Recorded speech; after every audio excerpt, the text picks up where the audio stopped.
So you're probably here because you're trying to figure out what plaster to buy. When deciding between two plasters, I found that there's one main problem that people run into when choosing one over the other, and we're gonna talk about that now. This is something that, as a beginner, is really important because it's really changes your success with it when you're starting to learn how to do this. So I feel like it's really important to talk about because it's not something that's super obvious when you're purchasing product, because you're just kind of comparing apples to apples when that's not the case. That's where it leads me into our problem here, and that is application rates. And by application rate, I mean how much product it's gonna take to cover the wall. And this really depends product to product. And that's why it really matters to look at this aspect of it. So let me explain why this is important.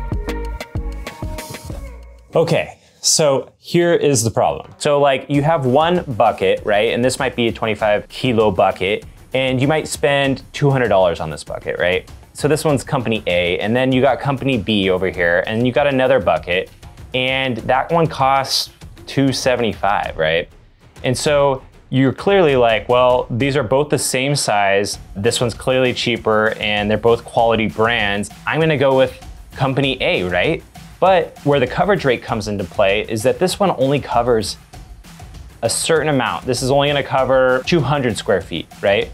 Whereas this same bucket covers 300.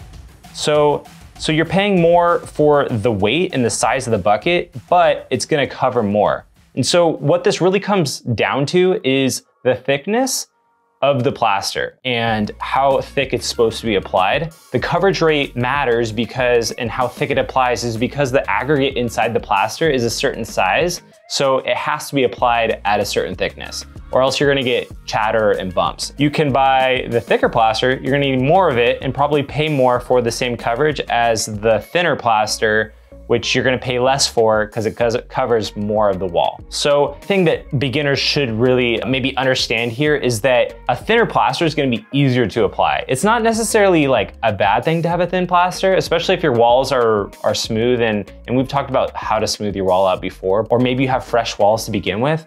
Like a thinner plaster is probably gonna be your best bet. It's gonna be easier to apply, it's gonna cover more, it's gonna cost less, and I think you're gonna be happier with it. A thicker plaster is not bad. It's not bad to have thick plaster. It's a good thing too in certain cases, but you do have to keep in mind, it's gonna be harder to apply, it's thicker, it takes more pressure to apply, and I only know this from experience because when we did our first room, we chose a thicker plaster. We had to end up getting more plaster because we ran out. We applied it too thin in certain areas and we got chatter. And so immediately moving to the thinner plaster that covered more, we saved money. Our second room that we Venetian plastered was way better. So application rate's important, but that still leaves you with the big question on what type of plaster, what plaster do we recommend? And if you're interested, we've made a video about Marmara KS and why we think it's one of the best plasters out there.